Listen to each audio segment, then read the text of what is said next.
Recording by Planet Music. खट जतो कीजे खट जतो कीजे एक बार दे लस खट जतो कीजे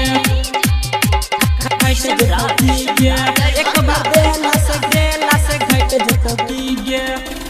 रखै छी जोगा के छौड़ी सैठ जतो कीजे सैठ जतो हां रखै छी जोगा के छौड़ी सैठ जतो कीजे रखै छी जोगा के छौड़ी सैठ जतो कीजे बोलै छी बेसी किया लाइट जतो कीजे बोलै छी बेसी किया लाइट जतो कीजे एक बार देला से घट जतो कीजे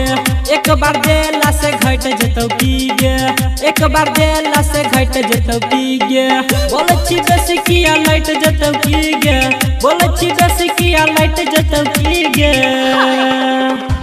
एक बार देला से घट जतो कीजे एक बार देला से घट जतो कीजे एक बार देला से घट जतो कीजे घट जतो कीजे Planet Music Darbhanga. घट जतो कीजे एक बार देला से घट जतो कीजे घट जतो कीजे एक बार देला से घट जतो कीजे आ तोहराई ना जन गे छौड़ी नहीं पुराना है तौगे आ चीज ठीक सुन रहतौ नहीं नुकसान है तौगे नुकसान है तौगे आ तोहराई ना जन गे छौड़ी नहीं पुराना है तौगे आ चीज ठीक सुन रहतौ नहीं नुकसान हो तौगे फूलल गाल तोहर बैठ जतो कीगे फूलल गाल तोहर बैठ जतो कीगे एक बार देला से घट जतो कीगे एक बार देला से घट जतो कीगे एक बार देला से घट जतो कीगे घट जतो कीगे Planet Music Darbhanga. घट जतो कीगे एक बार देला से घट जतो कीगे घट जतो कीजे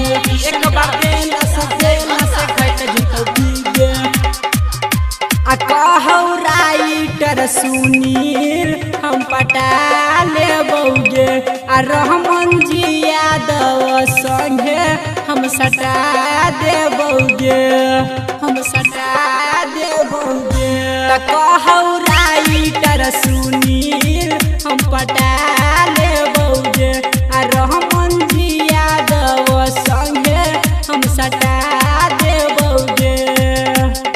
सुमन किसान कहो सैठ जतो कीगे रोशन ऋषि कहो सैठ जतो कीगे एक बार देला से घट जतो कीगे एक बार देला से घट जतो कीगे एक बार देला से घट जतो कीगे बोलै छी बेसी किया लाइट जतो कीगे बोलै छी बेसी किया लाइट जतो कीगे एक बार देला से घट जतो कीजे एक बार देला से घट जतो कीजे